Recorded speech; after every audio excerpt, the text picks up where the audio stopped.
Guys, welcome back to my channel. তো সেদিন গিয়েছিলাম মামার বাড়ি। তো মামার বাড়িতে সেদিন হচ্ছিল মাংস। তো মাংসটাকে ভালোভাবে ধুয়ে আনার পরে তার ভিতরে গুঁড়ো, ধনে গুঁড়ো, লঙ্কা আর দিতে হবে জিরে গুঁড়ো। ভিতরে কাঁচা সর্ষের তেল দিয়ে ভালোভাবে মশলার সঙ্গে মাংসটা মিক্স করে নিতে হবে। মিক্স করার পরে মাংসটাকে রেখে দিতে হবে।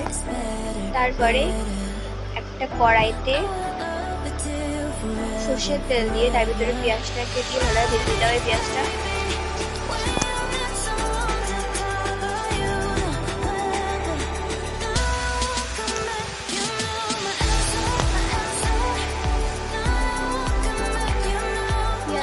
ভাজার পরে তার ভিতরে পেস্ট দিতে হবে। আদা, রসুন, লঙ্কা সব একটা পেস্ট দিয়ে দিতে হবে। তার ভিতরে টমেটো কুচি দিয়ে দিতে হবে।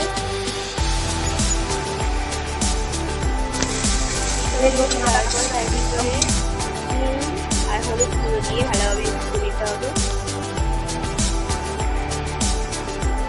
তার ভেতরে কাঁচা লঙ্কার পেস্ট দিয়ে দিতে হবে। এরপর মাংস দিয়ে ভালোভাবে মিশিয়ে নিতে হবে। তারপর একটু কষানোর পরে তার ভিতরে জল দিয়ে দিতে হবে। জল দেওয়ার পরে মাংসটাকে ফুটিয়ে মাংসটাকে নামিয়ে নেওয়াতে হবে। তারপরে কড়াইতে সর্ষের তেল দিয়ে তার ভিতরে গোটা জিরে,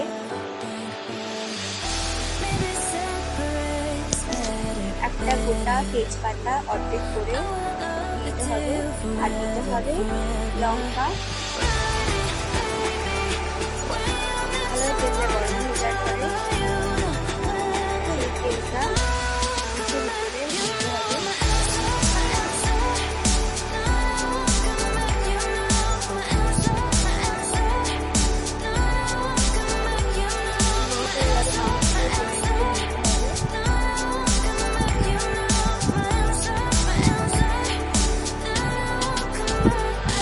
দেওয়ার পরে মাংসটাকে ভালো কষিয়ে নিতে হবে।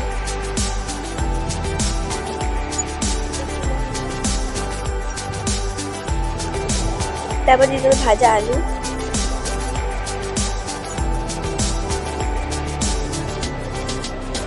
ভাজা আলু দেওয়ার পরে একটু কষানোর পরে ফুটিয়ে নেওয়ার পরে তার ভেতরে দিতে হবে